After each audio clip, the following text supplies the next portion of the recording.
আসসালামু আলাইকুম। প্রিয় বন্ধুগণ, দেশ এবং প্রবাস থেকে প্রতিনিয়ত যারা দেখেন আমাকে, আমি আপনাদেরকে ধন্যবাদ জানাই এবং যারা পরে দেখবেন তাদেরকেও ধন্যবাদ জানাই। প্রিয় বন্ধুগণ, অনেক দিন পরে আবারও লাইভে আসলাম। ঈদের পর আর লাইভে আসা হয় নাই। নতুন তেমন ভিডিও, আমার নিজের কোনো ভিডিও, কোনো মন্তব্য দেওয়া হয় নাই। তো অনেকদিন পরে আবার আসলাম একটা গুরুত্বপূর্ণ বিষয়, দেশ এবং জাতির জন্য একটি গুরুত্বপূর্ণ বিষয়।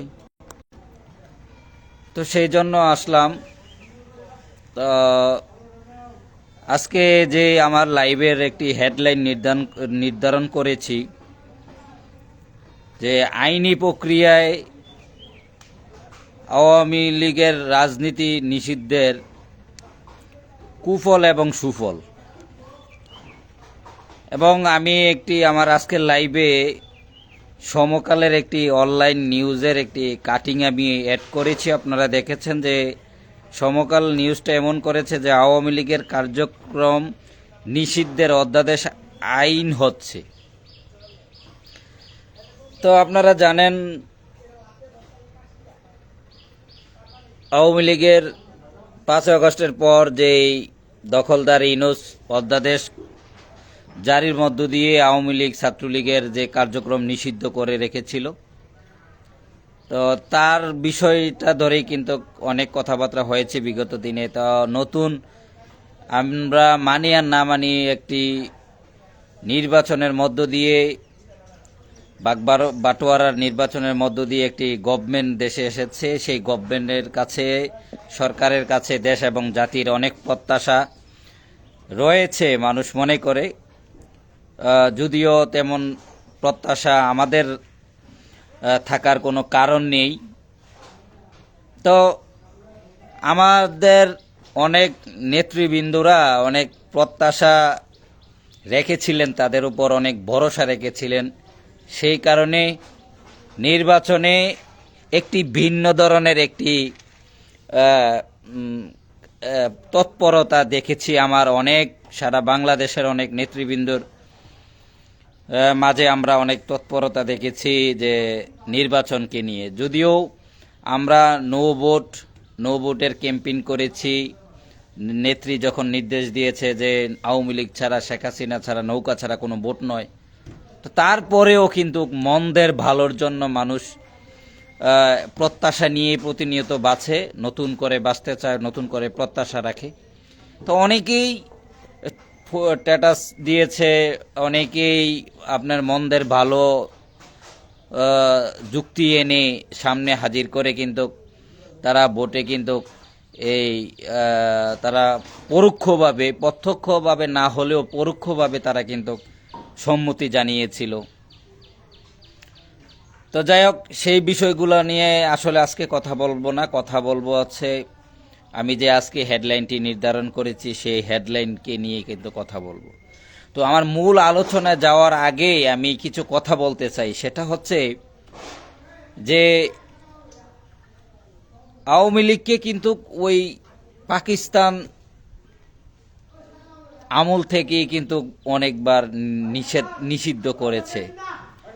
তো আওয়ামী লীগ বারংবার নিষিদ্ধ হয়েছে, আবার তার নিষিদ্ধের আদেশ প্রত্যাহার করা হয়েছে। তাদের আওয়ামী লীগের দূরদর্শী নেতৃত্বের চাপে পড়ে কিন্তু আওয়ামী লীগের নিষেধাজ্ঞা উঠিয়ে ফেলতে হয়েছে রাষ্ট্রযন্ত্রকে। এবারও হবে, কিন্তু এইটা নতুন কিছু না। আশাহত হওয়ার মানে এটা নিয়ে চিন্তিত হওয়ার আওয়ামী লীগের মনোবল ভাঙ্গার আওয়ামী লীগের নেতৃবৃন্দর এখানে কোনো কারণ নাই। এই জন্য আমি আমার আলোচনার শুরুতে এটা বলতেছি। তো আরেকটা বলতেছি, যারা আপনার মির্জা ফখরুল ইসলাম আলমগীর কে অনেকে মনে করতেন যে আওয়ামী লীগের অনেক মানুষ বলতেন যে উনি নিপাট ভদ্র মানুষ, উনি অনেক ভালো মানুষ। তো উনি যে মন্তব্য করেছে মুক্তিযুদ্ধ নিয়ে, সম্প্রতি গতকালকে মুক্তিযুদ্ধ এবং বঙ্গবন্ধুর কন্ট্রিবিউশন নিয়ে, তো এটা নিয়েও কথা বলবো না আজকে। কিন্তু এটা প্রাথমিক একটু কথা বলতে চাই। আওয়ামী লীগের অংশগ্রহণ মুক্তিযুদ্ধে, তার নেতৃত্ব এবং জাতির জনক বঙ্গবন্ধু শেখ মুজিবুর রহমানের যে কন্ট্রিবিউশন, যে অংশ, তার যে ভূমিকা, তার যে ত্যাগ, এটা আপনি মির্জা ফখরুল ইসলাম আলমগীরের মতো, মির্জা ফখরুল ইসলাম আলমগীরা যুগে যুগে এটা দেশ স্বাধীনের পর থেকে যুগে যুগেই কিন্তু আপনার এমন অনেক মানুষ উদ্ভট মন্তব্য করেছে। আপনি তাদের এই উদ্ভট মন্তব্য, তাদের হাতে যখন কলম এসেছে, তারা যখন লিখার সুযোগ পেয়েছে, বলার সুযোগ পেয়েছে, তখন তারা আমার বঙ্গবন্ধুকে কিন্তু ছোট করার জন্য অনেক চেষ্টাই করেছে। আসলে তারা কি পেরেছে? তারা কতটুকু পেরেছে? আপনার বাংলাদেশের ইতিহাস যদি লিখতে যান, মুক্তিযুদ্ধের ইতিহাস যদি লিখতে যান, তাহলে তো আপনি বঙ্গবন্ধুকে, আওয়ামী লীগকে অপ্রাসঙ্গিক করা যাবে না, এটা শত চেষ্টা করলেও। কারণ এটাই সত্য যে তখন জামাত এবং তার দোসররা তখন পাকিস্তানের পক্ষে ছিল। তারা রং রাইট আমি বলতে চাই না, তাদের সমর্থন পাকিস্তানের পক্ষে ছিল। আর শুধুমাত্র আওয়ামী লীগের নেতৃত্বে, আওয়ামী লীগের নেতাকর্মীরা এবং আওয়ামী লীগের নেতা তৎকালীন যেই নির্বাচিত রাষ্ট্রপতি পাকিস্তানিরা, যার কাছে ক্ষমতা হস্তান্তর করে নাই, সর্বোচ্চ সমর্থন পেয়ে, সিট পেয়ে যেই দলটি নির্বাচিত হয়েছিল বাংলাদেশ আওয়ামী লীগ, তৎকালীন সেই দলের প্রেসিডেন্ট জাতির জনক বঙ্গবন্ধু শেখ মুজিবুর রহমানের নেতৃবৃন্দ ছিল। সবাই সম্মিলিতভাবে সারা বাঙালি জাতির প্রচেষ্টায় আপনার মুক্তিযুদ্ধ হয়েছিল, দেশটি জন্ম হয়েছিল বাংলাদেশের, এটাই সত্য। কিন্তু জাতিকে ঐক্যবদ্ধ করতে হলে, নেতৃত্ব দিতে হলে তো একজন নেতার প্রয়োজন। আপনি যেই দল, তার মুক্তিযুদ্ধের পরে যেই দলের অস্তিত্ব হয়েছে, বিএনপি বা অন্যান্য দল, সেই দলের অসংখ্য নেতাকর্মী থাকবে, তাদের কন্ট্রিবিউশন দলের প্রতি থাকবে, কিন্তু নেতা তো একজন হয়, তাই না? নেতা তো আর সবাই হয় না, মূল কেন্দ্রবিন্দুতে একজন হয়। তাহলে সবাই পরিশ্রম করে, সবাই যে পরিশ্রম করে, এই যে যাকে কেন্দ্র করে রাজনীতির দলটা, অস্তিত্বটা, আদর্শটা বেঁচে থাকে, সেই দলের নেতা কি অত কাজ করে না? আপনার যুদ্ধের ময়দানে যখন আপনার সেনাপতি তো যুদ্ধ করবে না, সেনাপতি শুধু তার মেধা, প্রজ্ঞা দিয়ে, তার অভিজ্ঞতা দিয়ে, তার সাহস দিয়ে সে যুদ্ধে তার বাকি সৈন্যদেরকে পরিচালনা করবে। এটাই তো স্বাভাবিক। সে তো যাই আর যুদ্ধ করবে না, তরবারি চালাবে না। তো আপনারা যারা বিতর্কিত করছেন আমার বঙ্গবন্ধুকে, যারা মুক্তিযুদ্ধের সাথে আওয়ামী লীগকে এবং জাতির জনক বঙ্গবন্ধুকে অপ্রাসঙ্গিক করতে চান, আপনারা করতে পারেন। কিন্তু আপনারা যখন বাংলাদেশের ইতিহাস লিখবেন, মুক্তিযুদ্ধের ইতিহাস লিখবেন, এই যে দুই সত্তা, আওয়ামী লীগ এবং জাতির জনক বঙ্গবন্ধু শেখ মুজিবুর রহমান এবং মুক্তিযুদ্ধ, বাংলাদেশের যেই সৃষ্টি, এই সত্তাগুলো একই মালা আকারে আপনাদেরকে গাঁথতে হবে। আপনারা চাইলেও, আপনাদের কাছে যখনই কলম গিয়েছে, এই দেশের রাষ্ট্রের ক্ষমতা গিয়েছে, এই দেশের চেয়ার আপনাদের পিঠে লেগেছে, আপনারা চেয়ারে বসতে পেরেছেন, তখনই আপনারা এই বিতর্কিতগুলো, নতুন নতুন উদ্ভট আপনারা মন্তব্য করে বিতর্কিত করতে চেয়েছেন। কিন্তু দিন শেষে কি হয়েছে? দিন শেষে কি আপনার মন্তব্যের কারণে কি ইতিহাসের পাতা থেকে আপনার বঙ্গবন্ধু কি অপ্রাসঙ্গিক হয়ে গিয়েছে, না আওয়ামী লীগ অপ্রাসঙ্গিক হয়ে গেছে? যাক, এটা আমি বিশদ আলোচনা যাচ্ছি না।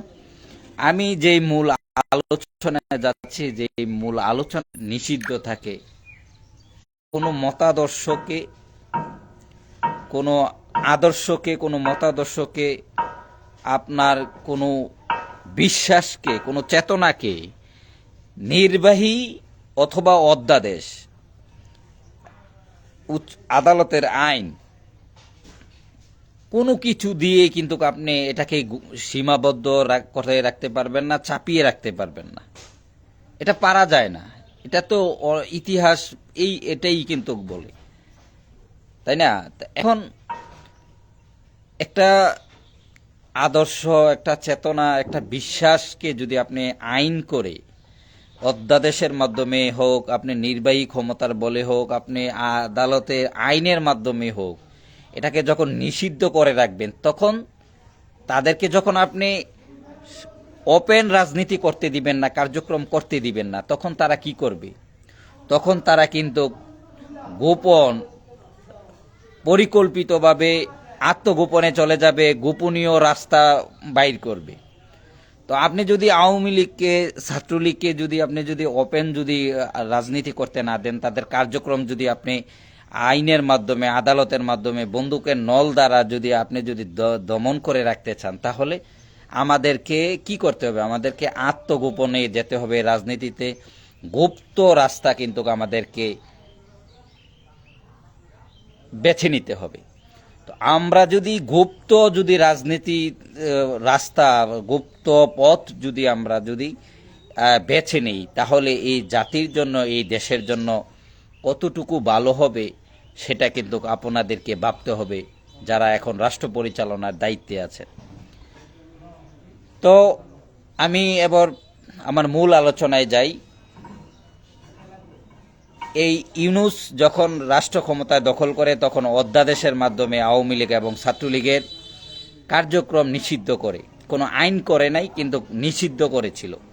করলে মিছিল মিটিং কার্যক্রম করলে কি হবে, এটা কিন্তু আইনে পরিণত করে নাই, বাট এটা অধ্যাদেশের মাধ্যমে কার্যক্রম করা নিষিদ্ধ করেছিল।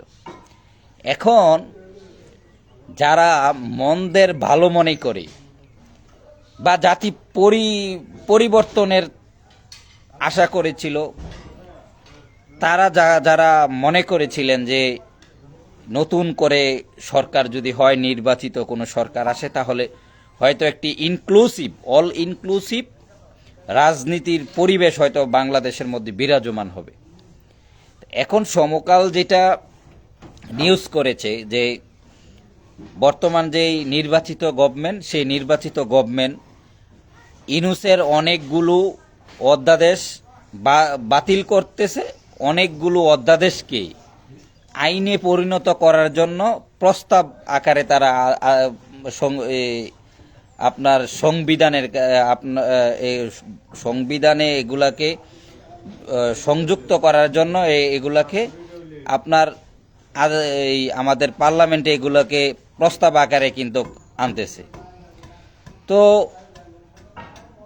এর মধ্যে একটা হচ্ছে যে আওয়ামী লীগের উপর যে কার্যক্রম করার পরিচালনার যে নিষিদ্ধের যে অধ্যাদেশটি, সেই অধ্যাদেশটিকে আইনে পরিণত করার জন্য আপনার কাছে ক্ষমতা আছে, আপনি করতেই পারেন। কিন্তু আপনি যদি এই আমার দল আওয়ামী লীগকে আপনি কার্যক্রম নিষিদ্ধ অধ্যাদেশটাকে আইনে পরিণত করেন, মানে আওয়ামী লীগের কার্যক্রম করার প্রক্রিয়াটাকে আপনি দীর্ঘমেয়াদী একটি নিষিদ্ধের পথে ঢুকিয়ে দেন, তাদেরকে আমাদের কার্যক্রম মুক্ত স্বাধীন না করেন, আপনারা এটাকে আইনে পরিণত করেন, হয়তো নিষিদ্ধটা অনেক লেট হবে। নিষিদ্ধ তো আর আজীবন থাকবে না। নিষিদ্ধ করার পরে নিষিদ্ধ আদেশটা উঠানো বা এটাকে প্রত্যাহার করানোটার পথটা হয়তো দীর্ঘ হবে, কিন্তু এতে ক্ষতি কি হবে, মানে কুফলটা কি হবে? কুফলটা হবে একটা বাজে একটা নজির কিন্তু স্থাপন হবে। রাজনীতিতে শেষ বলতে কোনো কথা নেই, এবং ক্ষমতার পালাবদল হবেই। ক্ষমতা চিরস্থায়ী যেহেতু নয়, আপনার জন্য যেহেতু চিরস্থায়ী নয়, আমার জন্য চিরস্থায়ী নয়। যদি আপনার জন্য চিরস্থায়ী না হয়, আমার জন্য চিরস্থায়ী না হয়, আপনি ক্ষমতাতে আসার কারণে আপনি যে সিদ্ধান্তগুলো নিলেন, আপনার সরকার যে সিদ্ধান্তগুলো বাস্তবায়ন করলো, যে নজিরগুলো স্থাপন করলো, এগুলো তো পরের যারা রাজনীতিতে আসবে, যারা পরে ক্ষমতাতে আসবে বা ক্ষমতার পালাবদল হলে, এটার কিন্তু একটা বাজে একটা উদাহরণ কিন্তু আপনি রেখে গেলেন। এটা একটা কুফল। আর একটা কুফল হচ্ছে, আপনি একটা বৃহৎ একটা রাজনৈতিক দলকে 40 থেকে 45% মানুষের যেই জনসম্পৃক্ততা 40 বাংলাদেশের সেই দলটিকে আপনি যখন নিষিদ্ধ করবেন, আইনের মাধ্যমে নিষিদ্ধের আইনে ঢুকিয়ে দিবেন, তখন তাদের পথটা কি হবে? তারা তো আর এই দেশ থেকে চলে যাবে না, তারা তো বঙ্গোপসাগরে গিয়ে ঝাঁপ দিবে না, তারা তো আর এই দেশ ছেড়ে সবাই চলে যাবে না। 5ই আগস্টের পর অনেক মানুষ চলে গিয়েছে, তাই বলে কি আপনার সবাই চলে গিয়েছে? সবাই তো চলে যায় নাই, কয় হাজার মানুষ চলে গিয়েছে। তো এত কোটি এত লক্ষ জনসমর্থন যেই দলটির, সেই দলটাকে আপনারা যখন নিষিদ্ধ করবেন, তাহলে আমাদের রাস্তাটা কি হবে? আত্মগোপন করতে হবে, গুপ্ত পথ আমাদেরকে বেছে নিতে হবে। তো সেই জন্য আপনারা যখন কোনো কিছু করতে চাবেন, তখন আপনাদেরকে গুপ্তভাবে আপনাদেরকে মোকাবেলা করতে হবে আমাদেরকে। তো আপনার দৃশ্যতমান যে শত্রু প্রতিপক্ষ, তাকে আপনি দমন করতে বা তাকে আপনি মোকাবেলা করতে যতটুকু আপনার সুযোগ হবে, সুবিধা হবে, ততটুকু তো আপনি গুপ্ত একটি রাজনৈতিক দলকে, গুপ্ত একটি আদর্শকে, চেতনাকে আপনি মোকাবেলা করতে আপনার এত সুবিধা হবে না। তো এটা একটা কুফল। আরেকটা কুফল হচ্ছে, আপনি আওয়ামী লীগের মতন একটি মুক্তিযুদ্ধের চেতনার, মুক্তিযুদ্ধের পক্ষের দল, একটি প্রগতিশীল ধারায় ধর্মনিরপেক্ষ একটি দলকে যখন আপনি এই নিষিদ্ধ করে রাখবেন, রাজনীতি থেকে দূরে রাখবেন, তখন কাজেই আপনি ওটুই আপনার এই দেশে উগ্রপন্থী, জঙ্গি, কঠোরপন্থীদের আবির্ভাব হবে, যেটা 5ই আগস্টের পর ইউনূস আওয়ামী লীগকে অধ্যাদেশের মাধ্যমে দূরে রাখার কারণে, ছাত্রলীগকে অধ্যাদেশের মাধ্যমে দূরে রাখার কারণে রাজনীতি থেকে, সেটার আমরা কিন্তু বাংলাদেশের মানুষ এবং আমরা আপনারা সকলেই কিন্তু টের পেয়েছি। এদেশে পন্থীদের, কঠোরপন্থীদের, জঙ্গিবাদদের কিভাবে আস্ফলন ঘটেছে এই দেশে আপনারা কিন্তু দেখতে পেরেছেন। তো আওয়ামী লীগকে যদি এভাবে আপনারা দূরে রাখেন, তাহলে এই দেশের জাতীয় যে সংকট, এই গণতন্ত্রের যেই হুমকি, সেটা বেড়েই যাবে, এটা কমবে না। এটার লাগাম আপনারা টেনে রাখতে পারবেন না। এরপরে কি হতে পারে কুফল? সেটা হচ্ছে, আপনি বললাম না, রাজনীতিতে আপনারাও জানেন, আমরাও জানি যে রাজনীতিতে শেষ বলতে কোনো কথা নেই। আপনি যখন আমাদেরকে দমন নিপীড়ন করবেন, আমাদেরকে যখন মত প্রকাশের স্বাধীনতা দিবেন না, আমাদেরকে রাজনীতি করার যখন স্বাধীন অধিকার থেকে, মৌলিক অধিকার থেকে যখন আমাদেরকে বিরত রাখবেন, দূরে রাখবেন, আমাদের কার্যক্রম যখন আপনারা নিষিদ্ধ করে রাখবেন, ও আপনারা যখন এই আইনের মাধ্যমে ঢুকিয়ে দিবেন, তখন যারা আপনাদের বিরোধী অবস্থানে এখন এই অবস্থায় আছে, উগ্রপন্থী যাদেরকে বলেন, বা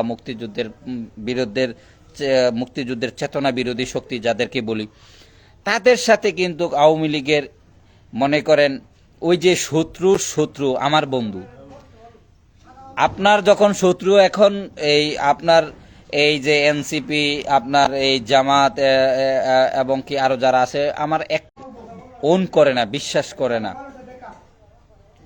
তাদেরকে যখন আপনারা এখন কিন্তু তারা আপনার প্রতিপক্ষ, এখন তাদেরকে আপনারা মোকাবেলা করতে অনেক কষ্ট হচ্ছে। এখন যখন তারা আপনার শত্রুতে পরিণত হয়েছে, এখন তারা একে অপরের শত্রু, বিরুদ্ধে অবস্থান, তখন আওয়ামী লীগকেও যখন আপনারা শত্রুর কাতারে রাখবেন, তখন আওয়ামী লীগ আপনার শত্রু, আবার আমার শত্রু। তো সেই কারণে আপনাকে দমন করতে হলে, আপনাকে অস্থিতিশীল করতে হলে, আপনাকে অশান্ত করতে হলে, আপনাকে পতন ঘটাতে হলে, আপনাকে দেশটি সুশৃঙ্খলভাবে পরিচালনা করতে হলে যেই আপনার সহজ হতো, সেই সহজ পথটাকে, মসৃণ থাকার যে সুযোগ ছিল, সেই সুযোগটা কিন্তু আপনি হাতছাড়া করবেন, আপনাদের হাতছাড়া হয়ে যাবে। তার কারণ হচ্ছে শত্রু কিন্তু বন্ধু হয়ে যায়। তো আপনি আওয়ামী লীগকে যদি, বিএনপি আপনারা যারা আছেন, তারা যদি জামাত এবং এনসিপি বা উগ্রপন্থী যারা আছে তাদেরকে যদি আওয়ামী লীগের কাতারে দাঁড় করান বা তাদের কাতারে যদি আওয়ামী লীগকে একই কাতারে দাঁড় করিয়ে দেন, তাহলে কিন্তু বুঝতেই পারছেন। আর আপনার পাল্লাটা শুধু যদি আপনার বন্ধুর পাল্লা যদি ছোট হয়, আপনার বন্ধুর পাল্লাটা যদি বন্ধুর সিরিয়ালটা যদি লিস্টটা যদি ছোট হয়ে যায় আর শত্রুর সিরিয়ালটা যদি অনেক বড় হয়ে যায়, তাহলে আপনি কয়জনের সাথে মোকাবেলা করবেন? আপনি এই আন্তর্জাতিক যখন সংকটময় অবস্থা, তখন আপনি এই বন্ধুর তালিকা বড় না করে শত্রুর তালিকা বড় করাটা আপনার একটি কুফল, রাষ্ট্রের জন্য কুফল, জাতির জন্য একটি কুফল বয়ে আনবে। তো সেই জন্য বলতে চাই, আপনার কুফল আরও অনেক কুফল আছে। যদি আওয়ামী লীগকে আপনারা নিষিদ্ধ করতেই চান, আপনারা যদি আওয়ামী লীগের অধ্যাদেশ, নিষিদ্ধের অধ্যাদেশটিকে আইনে পরিণত করতেই চান, সেটার তো শেষ অবশ্যই আছে। তো এটা মনে রাখতে হবে, যেই দিন আপনারা পার্লামেন্টের মাধ্যমে আওয়ামী লীগের নিষিদ্ধের অধ্যাদেশটাকে আপনারা যখন আইনে পরিণত করবেন, সেদিন থেকে কিন্তু আপনাদের পতনের কিন্তু দিনক্ষণ শুরু হতে লাগবে। আমি মনে করি আমার যেই বুঝা, আমার যেই বিশ্লেষণ, সেই বিশ্লেষণ থেকে কিন্তু এই কথাগুলো বললাম। আর আপনারা যত বন্ধুর তালিকা বড় করতে পারেন, শত্রুর তালিকা ছোট করতে পারেন, হ্যাঁ, তবে অবশ্যই মুক্তিযুদ্ধের পক্ষে যারা বাংলাদেশকে ওন করে, যারা বাংলাদেশকে বিশ্বাস করে, যারা মুক্তিযুদ্ধের চেতনাকে লালন করে, তাদেরকে আপনারা বন্ধুর তালিকায় আনতে হবে। আর যদি তাদের শোক আপনারা ছাড়া বাকি সবাইকে যদি আপনারা শত্রুর তালিকায় নিয়ে যান, তাহলে আপনাদের কুফল প্রতিটা পদেই পদে কুফল হবে। তো নিষিদ্ধের কুফলগুলো আমি অনেকটাই আপনাদেরকে বললাম, আরও অনেকভাবে বলা যায়। আপনারা বিভিন্ন এই সংকট তৈরি করা যায়, এই যে আপনার তেল নেই, আপনার গ্যাসের সংকট, তেলের সংকট, আপনার অর্থনৈতিক ক্রাইসিস, এগুলো আপনাকে বাড়তেই থাকবে দিনের পর দিন। তো আপনি রাষ্ট্র পরিচালনা করতে হলে তো ভাই আপনার অর্থ লাগবে, আপনার তেল গ্যাস এগুলো মজুদ লাগবে, সবগুলো লাগবে। তো আওয়ামী লীগেরকে যদি আপনি নিষিদ্ধ করে রেখে দিলেন, আওয়ামী লীগের অনেক অসংখ্য শিল্প প্রতিষ্ঠান আছে যেটা এদেশের অর্থনীতির সিংহভাগ হিসেবে, ওই দেশের অর্থনীতির সিংহভাগ হিসাবে কাজ করে আওয়ামী লীগের শিল্প প্রতিষ্ঠানগুলো, সেগুলোকে আপনারা যখন বন্ধ করে রাখবেন, তো এই কাজেই অর্থনৈতিক সংকট তৈরি হবে, আপনার সকল ক্ষেত্রে আপনার সংকট তৈরি হবে। এগুলো হচ্ছে কুফল। আর সুফল হচ্ছে, আপনি যখন নিষিদ্ধ করবেন, আপনি যখন অধ্যাদেশটাকে আইনে পরিণত করবেন, এটার জন্য সুফল হচ্ছে আওয়ামী লীগের এই সুফল। কেন আওয়ামী লীগের সুফল? এটা আওয়ামী লীগের উপকার আপনারা করে দিয়েছেন। দেখেন ভাই, 5 আগস্টের আগে আওয়ামী লীগ অনেক গ্রুপিং ছিল, আওয়ামী লীগের মধ্যে অনেক বিভেদ ছিল। তো সেই কারণে যখন 5 আগস্ট সংগঠিত হয়েছে, আওয়ামী লীগের সবাই কিন্তু একটি ছায়াতলে আসতে কিন্তু সম্ভব হয়েছে। এবং যখন ইনুস দমন পীড়ন শুরু করলো, তখন কিন্তু আওয়ামী লীগের নেতা কর্মীরা, তৃণমূল কিন্তু আরো ঐক্যবদ্ধ হতে লাগলো, আরো সাহসী হতে লাগলো। মানুষ যত ত্যাগ করবে, যত ঝড়ঝাপটাকে কিন্তু সাহসী হয়। আপনারা প্রবাদ বাক্য আছে যে সোনা পড়লেই কিন্তু খাঁটি হয়, না পড়ালে কিন্তু সোনা খাঁটি হয় না। তো আওয়ামী লীগ, ছাত্রলীগ, আওয়ামী লীগের মতাদর্শী, মুক্তিযুদ্ধের মতাদর্শের মানুষদেরকে আপনারা যখন যত ইনুস যত পোড়াইছে, যতটাই জ্বালাতন করেছে, ততটাই কিন্তু তারা খাঁটি সোনাতে পরিণত হয়েছে। তো আপনারা যদি ইনুসের ভাবধারাকে আপনারা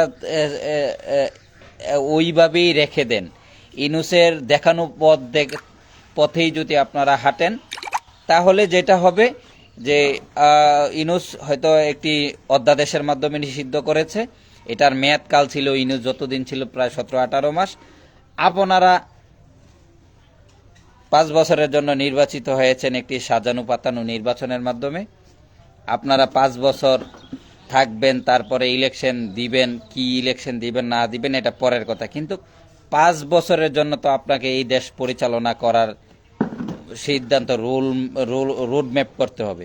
তো আওয়ামী লীগকে যদি আপনারা নিষিদ্ধ আইনের মাধ্যমে নিষিদ্ধ করেন, সংবিধানের মাধ্যমে করেন, আদালতের মাধ্যমে করেন, তাহলে আওয়ামী লীগকে আপনারা যে আওয়ামী লীগের মধ্যে যে ফাটল ছিল, আওয়ামী লীগের মধ্যে যে বিভেদ ছিল, সেই বিভেদগুলোকে কাটিয়ে উঠতে সহযোগিতা করবেন। এটা আছে আওয়ামী লীগের জন্য সুফল।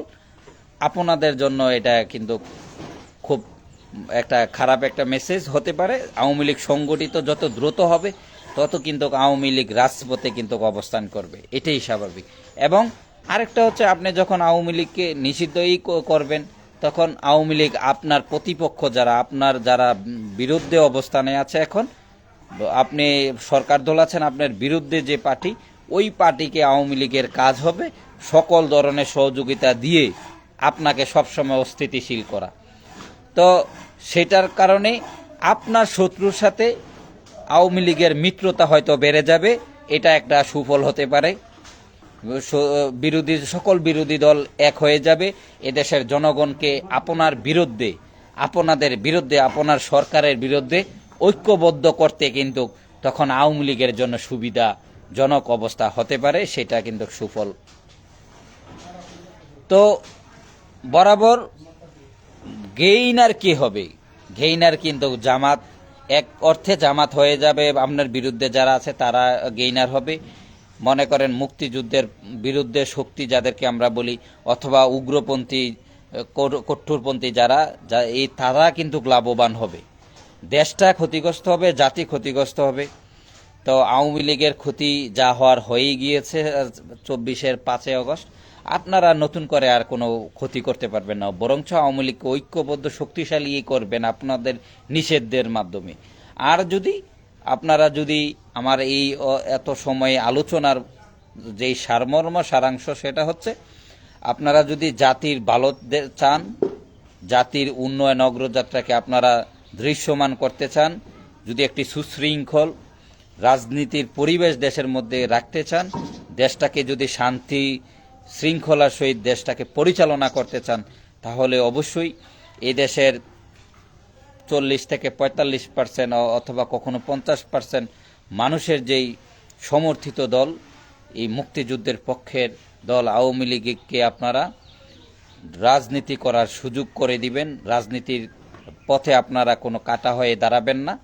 একটি অল ইনক্লুসিভ রাজনীতির পরিবেশ এদেশের মধ্যে আপনারা চালু করবেন, তাহলে হয়তোবা এদেশের এই 24-এর 5 আগস্টের পর যেই জঙ্গি, উগ্রপন্থী, কঠোরপন্থীদের যেই আস্ফালন ঘটেছে, তাদেরকে আপনারা হয়তো মুক্তিযুদ্ধের বিপক্ষে শক্তির যে আস্ফালন ঘটেছে, তাদেরকে আপনারা হয়তো দমন করতে পারবেন। আর যদি দমন যদি এটা না করেন, আওয়ামী লীগকে যদি আপনারা রাজনীতির রাস্তা বাধা হয়ে দাঁড়ান, আওয়ামী লীগকে যদি আপনারা তাদের রাজনীতি করতে না দেন, নিষিদ্ধ করে রাখেন আইনের মাধ্যমে, তাহলে অচিরেই 5 বছর লাগবে না, তার অনেক আগেই হয়তোবা আপনারা এই উগ্রপন্থীদের, মুক্তিযুদ্ধের বিরুদ্ধে শক্তির পেটের মধ্যে আপনারা চলে যাবেন। আপনারা এই দেশে প্রগতিশীল ধারায় যে আপনারা যে বলেন না যে আপনারা বহুদলীয় গণতন্ত্র এই দেশে প্রবক্তা, আপনারা মুক্তিযুদ্ধের পক্ষে, আপনারা এই দেশের স্বাধীনতার পক্ষের, এই সবক যে আপনারা আমাদেরকে দেন, এই জাতিকে দেন, এই সবক আর আপনাদের কাজে লাগবে না। যেভাবে ইউনূস এই দেশকে বিক্রি করে দিয়েছে ওই পশ্চিমা বিশ্বের কাছে, আপনাদের অল্প সময়ের মধ্যে হয়তো এই পশ্চিমা বিশ্বের যে চাটুকার দালালদের পেটের মধ্যে আপনারা হয়তো চলে যাবেন। তো আশা করি সকলে আমার আলোচনা শুনেছেন। যারা পরে শুনবেন তাদেরকেও ধন্যবাদ জানাই, যারা এখন শুনেছেন তাদেরকেও ধন্যবাদ জানাই। আপনাদের কোনো মতামত যদি এই বিষয় থাকে, আপনারা অবশ্যই আমাকে জানাবেন। ধন্যবাদ সকলে।